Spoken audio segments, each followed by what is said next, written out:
A reação de sulfonação do naftaleno ocorre por substituição eletrofílica nas posições alfa e beta do composto orgânico, de acordo com o diagrama de coordenada de reação a 50 graus Celsius.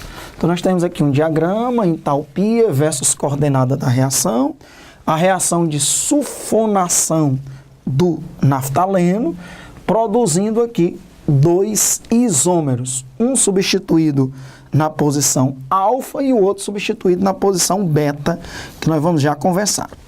Com base neste diagrama, são feitas 3 afirmações, ele quer que a gente veja quais estão corretas e marquemos o item.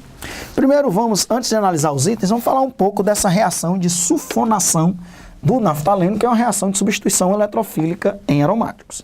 Lembrando que são 5 as reações de substituição eletrofílicas clássicas em aromáticos. A halogenação, a gente vê isso com o benzeno e depois com os demais compostos aromáticos. Halogenação, nitração, sulfonação, alquilação de Friedel-Crafts e acilação de Friedel-Crafts. Todas elas são 5 substituições eletrofílicas. Está aqui a reação do naftaleno. Vamos ver essa reação. Eu tenho aqui o naftaleno, que vai sofrer uma reação de sulfonação. Na sulfonação, você coloca o benzeno ou outro composto aromático para reagir com ácido sulfúrico concentrado e fumegante. Esse ácido sulfúrico concentrado e fumegante, aquecimento, no caso aí ele diz temperatura de 50 graus Celsius, além de existir ácido sulfúrico, tem também SO3, que é o trióxido de enxofre. E aí essa reação ocorre. O naftaleno, ele tem 2 substituintes. O naftaleno, a gente destaca que ele tem 2 posições equivalentes, para ser mais claro. São essas posições que eu costumo dizer que são posições verticais, que são as posições alfa, alfa, alfa, alfa e alfa. E as posições horizontais, que são as posições beta. Essas posições alfa são equivalentes, essas posições beta são equivalentes. Alexandre, e aqui no meio? Ora, aqui no meio não tem... Aonde eu coloquei alfa e beta, tem hidrogênio, que pode ser substituído por um outro grupo. Aqui nesses carbonos do meio, eles não têm uma numeração, uma representação em alfa-beta, porque eles são carbonos que não são hidrogenados, eles já são tetrasubstituídos. Ok, sem hidrogênio, né? São carbonos não hidrogenados. Então, quando ocorre essa substituição, nós temos a formação do isômero alfa, que é esse dali, e esse aqui é o isômero beta.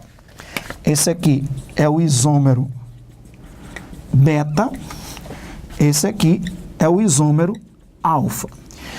O hidrogênio é substituído pelo grupo SO3H, e esse hidrogênio sai com o restante da molécula do ácido sulfúrico, né?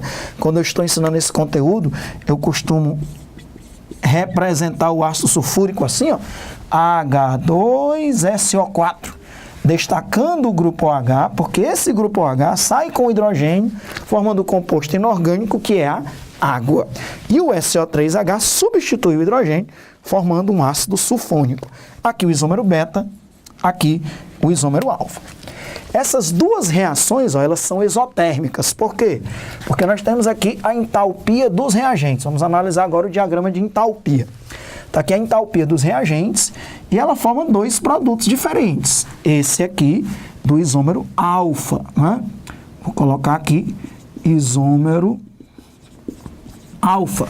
Veja que a entalpia do produto é menor do que a entalpia do reagente.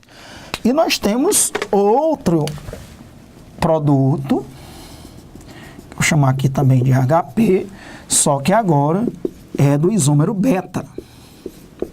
Então, essas 2 reações são reações exotérmicas. Se são reações exotérmicas, elas têm ΔH negativo, ok? O ΔH, tanto 1 quanto 2, né, Tanto o que forma o isômero alfa como o que forma o isômero beta são negativos.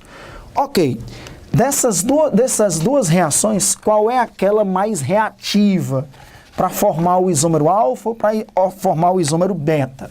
Veja, para a gente dizer qual é a reação onde há uma maior propensão a formar o produto, ou qual é a mais reativa e qual é o isômero mais estável, que ele vai questionar aí, a gente olha para a energia de ativação. Vou colocar aqui EA alfa, que é a energia de ativação do alfa, para formar o isômero alfa. Veja que a energia de ativação para formar o isômero alfa é bem menor do que a energia de ativação para formar o isômero beta.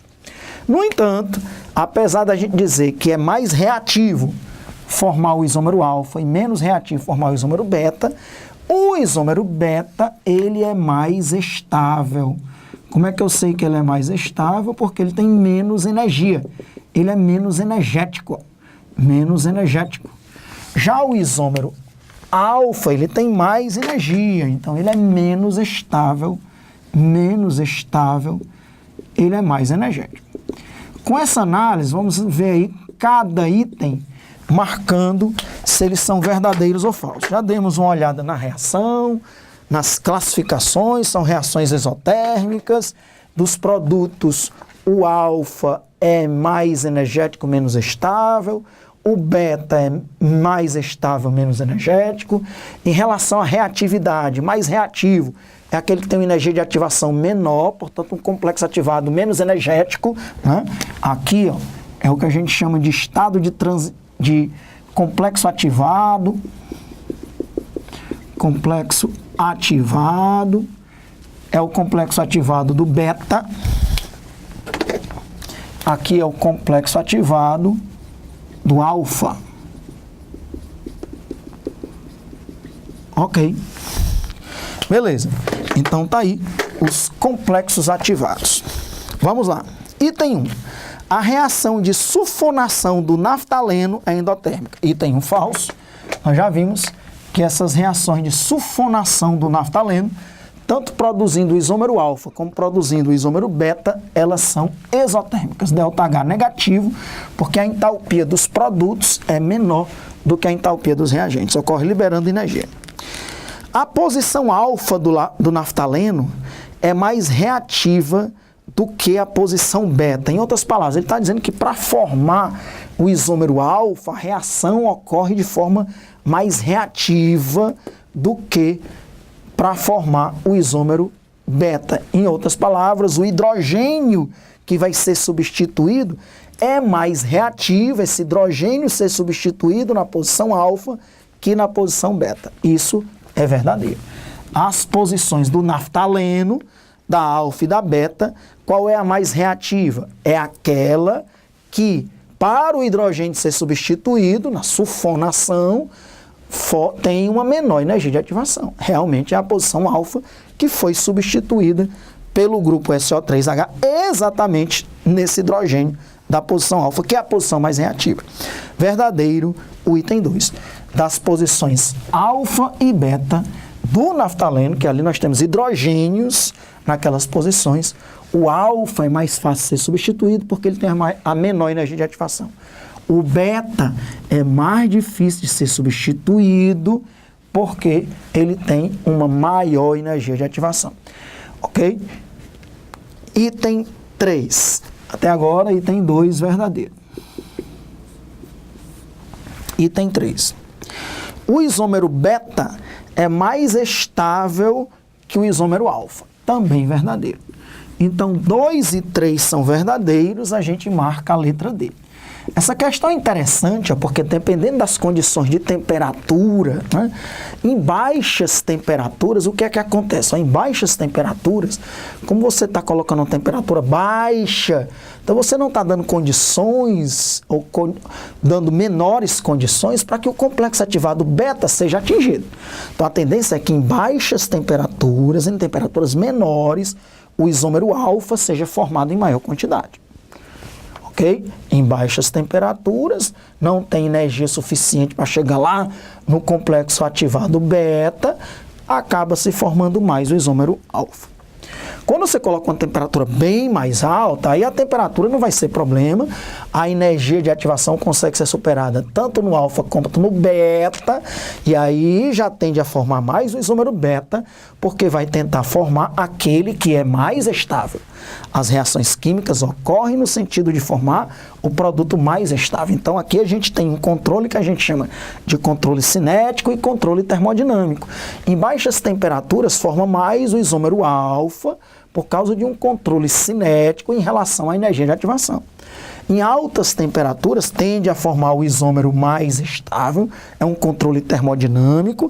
As reações mais favoráveis são aquelas que formam os compostos mais, o produto mais estável, ok? Então isso mostra a importância da temperatura numa reação como essa, que para o isômero alfa tem uma energia de ativação menor, mas para o isômero beta ela é mais termodinamicamente favorável, porque o isômero beta é mais estável.